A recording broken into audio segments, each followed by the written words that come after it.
صلوا وسلموا على رسول الكريم اما بعد اعوذ بالله من الشيطان الرجيم بسم الله الرحمن الرحيم سبحانك لا علم لنا الا ما علمتنا انك انت العليم الحكيم قال الله تبارك وتعالى في كتابه المجيد قل ان كنتم تحبون الله فاتبعوني يحببكم الله ويغفر لكم ذنوبكم صدق الله العظيم ان الله وملائكته يصلون على النبي يا أيها الذين آمنوا صلوا عليه وسلموا تسليما اللهم صل وسلم وبارك على سيدنا ونبينا وحبيبنا ومولانا محمد صلی اللہ علیہ وسلم۔ اور دوستو، ہم سب نہایت سعادت مند ہیں کہ ایک روحانی محفل میں شرکت کی سعادتیں حاصل کر رہے ہیں۔ پاکیزہ مہینہ ہے اور اس پاکیزہ مہینے کی آج کی جو تاریخ ہے اسے ہم سب کے آقا و مولا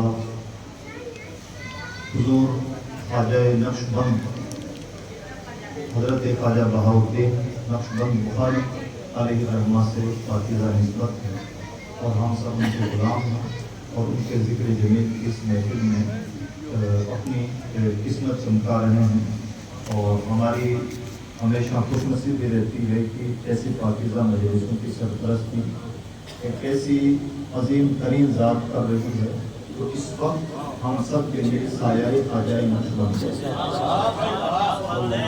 یہ نہایت شرف کی بات ہے اور آج کی مجلس کا امتیاز یہ ہے، آج کی اس مجلس میں ہمارے ملک کی عظیم ترین شخصیات کچھ شخصیات بھی جگہ افروز ہیں۔ استاد الاساتذہ حضرت علامہ قمر عالم صاحب قبلہ جو ایک مدت تک جامعہ علیمیہ جدہ شاہی کے شیخ الحدیث رہے اور اس وقت جامعہ شریف کشوشا کے شیخ الحدیث ہیں اور ملک بھر میں ہزاروں علماء کے استاد ہیں اور شیخ ہیں، اور اسی طرح سے جامعہ شریف مبارک پور کے استاد کریم حضرت علامہ صدر الورا صاحب قبلہ بھی جگہ افروز ہیں، حضرت علامہ محمد حنیف صاحب قبلہ ہیں، حضرت مفتی اختر رضا صاحب قبلہ ہیں، مفتی محمد رضا صاحب قبلہ ہیں اور بھی بہت سارے علماء ہیں۔ اللہ رب العزت ان تمام بزرگوں کا سایہ سلامت رکھے، شہزادگاہ میں شیخ العالم کی جگہ افروز ہے۔ میں نے جو آیت کریمہ تلاوت کی ہے بہت لمبی چوڑی گفتگو کا نہ وقت ہے اور نہ ہی سمجھداری کی بات۔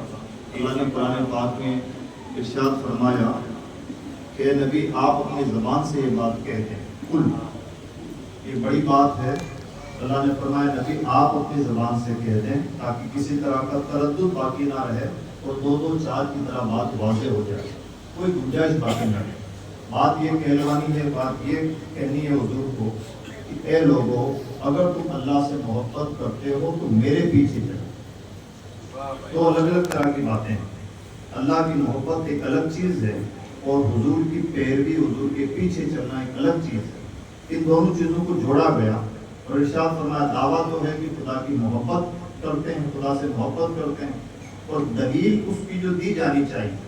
عقل کا تقاضا یہ ہوتا ہے، جیسے ہم کہیں کہ آپ پڑھے لکھے ہیں تو یہ عربی کی کتاب پڑھ کے دکھائیے، تو پڑھائی لکھائی سے اس کا تعلق ہونا چاہیے، یعنی دعویٰ اور دلیل میں بہت گہری مناسبت ہونی چاہیے۔ اگر خدا سے محبت کرتے ہو تو خدا کی عبادت کرو، یہ بات ہو سکتی تھی، یا اس طرح کا بھی انداز ہو سکتا تھا۔ اللہ رب العزت نے جو بات ارشاد فرمائی وہ حضور سے کمال محبت ہے اور ہم سب کے لیے کمال عنایت ہے۔ اللہ نے ارشاد فرمایا اے لوگوں، اگر تمہیں یہ دعویٰ ہے کہ تم خدا سے محبت کرتے ہو، اس دعوے کی عملی دلیل یہ ہے کہ میرے محبوب کے پیچھے چلو۔ ابھی تک تو تمہارا دعویٰ تھا کہ تم خدا سے محبت کرتے ہو، لیکن اگر تم نے میرے نبی کی پیروی کی، نبی کے پیچھے چلے، تو بات اتنی بڑی ہو جائے گی کہ اللہ تم سے محبت فرمائے گا۔ اور بڑا فرق ہے، بندے یہ دعویٰ کریں کہ ہم خدا سے محبت کرتے ہیں اور اللہ فرماتا ہے کہ اللہ محبت فرمائے گا۔ حضور ایسا وسیلہ ہے، حضور وہ برزخ ہیں کہ حضور بیچ میں آ جائیں تو عنایتیں خود برستی ہیں۔ ادھر سے دعویٰ تھا کہ ہم محبت کرتے ہیں، اے لوگوں اگر تم محبت کرتے ہو تو یہ تمہارا دعویٰ ہی دعویٰ ہے، یہ دعویٰ اس وقت تک نامکمل ہے جب تک بیچ میں حضور کی پیروی نہ آ جائے۔ اور جو حضور کا جتنا متبع، قرآن پاک کی آیت کے مطابق اللہ کا اتنا محبوب،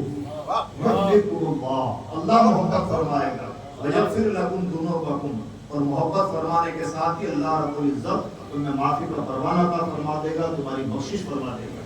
ये हुजूर की जात है कि हुजूर हमारे लिए हर जगह बरसख हैं। और अब जिसने इस बात को जितना पहचाना, जितना अपनी जिंदगी में अपनाया, यानी हुजूर की जितनी ज्यादा पैरवी की, उतना उसने अल्लाह का कुर्ब पाया, अल्लाह की महबूबियत का शरफ पाया, उतना वो बख्शाया है और उतना अल्लाह का उसने तकर्रुब पाया। सिलसिला नक्शबंदिया का इम्तियाज ये है कि यहाँ इत्तिबाए सुन्नत गोया गैर इस्तिलाही अल्फाज में सबसे पहला उसूल है। तसव्वुफ की अपनी अंदर की इस्तिलाहात होती हैं, वो एक लंबी चौड़ी इस्तिलाहात हैं, उन पर किताबें हैं, पूरी रिसर्च है। लेकिन गैर इस्तिलाही अल्फाज में चले जाइए तो उसूल है सिलसिला नक्शबंदिया का इत्तिबाए सुन्नत। और ये उसूल हजरत ख्वाजा बहाउद्दीन अलैहि रहमान ने हम सबको अता फरमाया। और उसकी तफसील ये है कि अभी आपने सुना, हुजूर हजरत ख्वाजा बहाउद्दीन नक्शबंद बुखारी अलैहि रहमान जब पैदा ना हुए थे, तब हजरत ख्वाजा मोहम्मद सम्मासी, ख्वाजा मोहम्मद सम्मासी अलैहि रहमान ने फरमाया, मुझे खुशबू आती है कि कोई आने वाला है। जब आपकी विलादत का वक्त करीब हुआ तो आपने फरमाया वो खुशबू तेज हो गई। और फिर अल्लाह का करम हुआ कि कुछ दिनों के बाद में आपकी पैदाइश हुई और आपके जद्दे आला ने आपको हजरत ख्वाजा बाबा सम्मासी अलैहि रहमान की बारगाह में पेश फरमाया। आपने हजरत ख्वाजा बहाउद्दीन अलैहि रहमान को अपना बेटा करार दिया, लेकिन चूंकि आपकी उम्र तबई वफा करने वाली न थी, लिहाजा आपने फरमाया कि अब इसकी तालीम और तरबियत का सिलसिला मेरे खलीफा हजरत ख्वाजा मीर कुलाल अलैहि रहमान अंजाम देंगे। और उन्हें ड्यूटी दी गई कि इस बच्चे की सरपरस्ती तुम्हें करनी है। नतीजा निकला कि हजरत ख्वाजा बाबा सम्मासी के हुक्म के मुताबिक हजरत ख्वाजा मीर कुलाल अलैहि रहमान ने हजरत ख्वाजा बहाउद्दीन अलैहि रहमान को पहले ज़ाहिरी तालीम दिलवाई और ज़ाहिरी तालीम के बाद में बातिनी सुलूक की मंजिलें भी आपने तय करवाई। तो आपका इम्तियाज ये हो गया कि छोटे बच्चों में कामिल वली देखना हो तो बहाउद्दीन है, छोटों में कामिल हजरत ख्वाजा बहाउद्दीन अलैहि रहमान। और फिर आपकी कैफियत इस तरह से होती गई, आहिस्ता आहिस्ता आपकी कैफियत ये हो गई कि एक रात में मैं कई मज़ारात पर हाजिरी देता, बेचैन फिरा करता। एक रात ऐसा वाक़या पेश आया कि मैंने एक ही रात में 3 मज़ारों पे हाजिरी दी। जब तीसरे मज़ार पे हाजिरी दी और बेचैनी बहुत ज़्यादा बड़ी हुई थी, मैंने देखा कि वहाँ से दीवार शक हुई और एक तख्त बरामद हुआ और तख्त पर एक नूरानी शख्सियत जलवा फरोज थी। मुझे बताया गया कि ख्वाजा अब्दुल खालिक बुज़दवानी अलैहि रहमान है। और उसके बाद आपने मुझ पर बेपनाह इनायत फरमाई और मुझे कई मकामात की सैर करवाई। और उसके बाद में इरशाद फरमाया कि इत्तिबाए सुन्नत को लाजिम पकड़ के रखो। तो ये उसूल के तौर पर सिलसिला नक्शबंदिया में बताया गया। और हजरत ख्वाजा बहाउद्दीन अलैहि रहमान ने इस उसूल को और आगे बढ़ाया और फरमाया जो सुन्नतें हमें मालूम है उस पर तो अमल करना ही है, जो नहीं मालूम है उसे मालूम करके अमल करना है। तो नक्शबंदियत एक जिम्मेदारी है, नक्शबंदियत सिर्फ एक सिलसिला नहीं, नक्शबंदियत एक गुलामी है और गुलामी के साथ ये जिम्मेदारी है कि जहाँ तक मुमकिन हो सुन्नतों पर अमल करें, जो सुन्नतें मालूम है उन पर अमल करें और जो नहीं मालूम है मालूम करके अमल करें। ये सिलसिला नक्शबंदियत। और इसका तीसरा पॉइंट यह है, सुन्नत का ऑटोमेटिकली मतलब होता है बिदअतों से इज्तिनाब, लेकिन ताकीदी तौर पर मफ़हूम मुखालिफ को बयान कर दिया गया कि जिस तरह से सुन्नतों पर शिद्दत के साथ अमल करना है, उसी शिद्दत के साथ बिदअतों से परहेज भी करना है। और ये इम्तियाज भारत की सरजमीन पर हज़रत शेख मुजद्दिद को हासिल है कि मामूली सी चीज़ में भी अगर बिदअत की बू आती है तो आप फरमाते हैं यहाँ नूर सुन्नत नहीं, उसे तर्क फरमा देते हैं। फरमाते हैं मुझे किसी भी बिदअत में कोई नूर महसूस नहीं होता। और हमारे हुजूर तशरीफ फरमाते हैं कि अगर किसी भी चीज को हमें सुन्नत साबित करना है तो दूर के दलाइल लाने की जरूरत नहीं है और बिदअत की तकसीम दर तकसीम की भी जरूरत नहीं है, बल्कि जहाँ हुजूर से कोई दलील साबित हो जाती है तो सुन्नत हो जाती है, वहां से बिदअत का क्या ताल्लुक है। तो इस तरह से गहरा रिश्ता है इस मशरब का सुन्नतों से और बिदअतों से इज्तिनाब से। और इसमें जिसको जितना कमाल हासिल है, हजरत ख्वाजा बहाउद्दीन अलैहि रहमान का एक फरमान ये भी है, हमारा तरीका नवादिर में से है, यानी किसी को मिलता है वो तरीका है। फिर फरमाते हैं हमारे तरीके की नुदरत ये है, हमारा तरीका बहुत अहम तरीका है जो आमतौर पर नहीं पाया जाता। इसकी नुदरत, इसकी नायाबी ये है कि इस तरीके में हम आते नहीं, फजले इलाही से लाए जाते हैं और इसी वजह से हमें अपने अमल से नहीं अल्लाह के फजल से मिलता है। تاکید بھی فرمائی، فرماتے ہیں ہمارا کام ہے فقر و فاقہ اختیار کرنا، فرماتے ہیں مجھے فقر سے وہ ملا جو کسی سے نہ ملا، اور آپ کا اپنا طریقے زندگی بھی یہ تھا کہ خادم نہ رکھتے تھے، غلام نہ رکھتے تھے، خود اپنی محنت کرتے، کھیت بوتے، زراعت آپ کا پیشہ تھا، کھیتی کرتے اور کھیتی سے اپنی کمائی کیا کرتے۔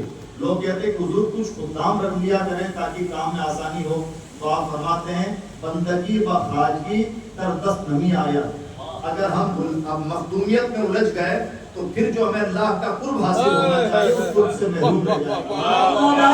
نعرہ تکبیر، نعرہ رسالت۔